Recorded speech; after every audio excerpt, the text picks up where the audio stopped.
Discipline is not willpower. It's a system. Most people think they lack discipline. But what they really feeling is exhaustion from trying to force themselves to care every single day. You tell yourself you should be more consistent. You promise that tomorrow you'll finally try harder. And for a short while it works. You wake up early, stay focused, feel in control. Then one ordinary day arrives when you're tired, distracted, or emotionally off. And everything collapses again.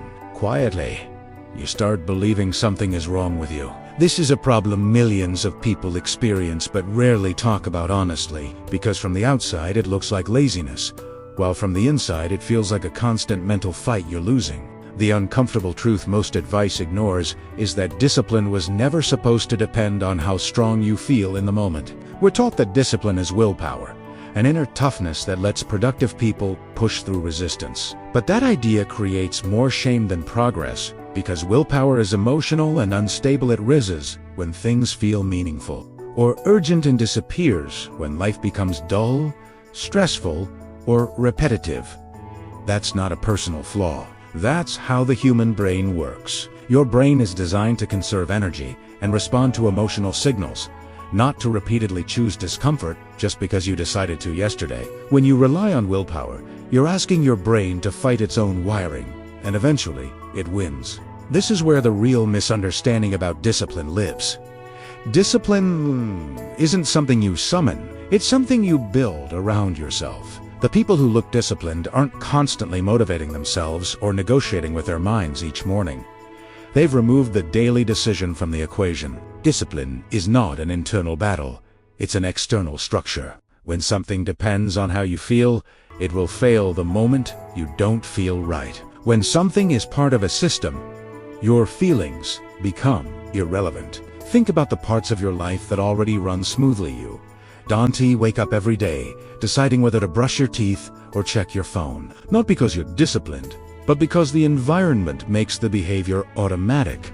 That's design, not motivation. The mistake most people make is trying to become disciplined instead of creating conditions where discipline is unnecessary. They ask why they can stick to things instead of asking why those things require so much effort in the first place. The deeper insight is simple but powerful. If something requires constant self-control, it's poorly designed.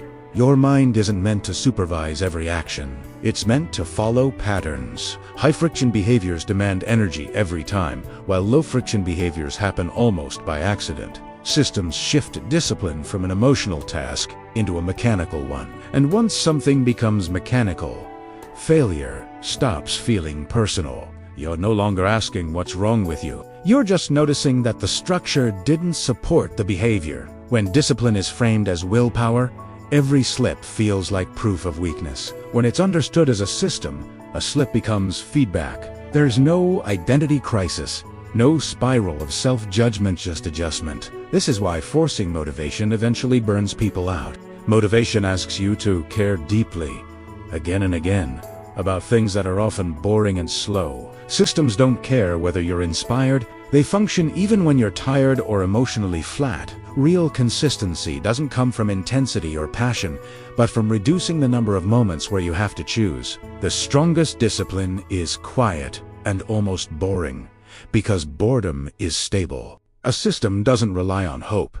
It relies on repetition, and repetition reshapes identity far more reliably than motivation ever could. Over time, you stop seeing yourself as someone who is trying to be disciplined, and become someone who simply operates within a structure that produces certain outcomes. Discipline stops feeling like pressure and starts feeling like alignment. You're no longer dragging yourself forward. You're moving along a path that was already set. And once you understand this, you stop blaming yourself for inconsistency. Stop chasing motivation, and stop waiting to feel ready. Discipline stops being a struggle not because you became stronger, but because you finally stopped fighting yourself.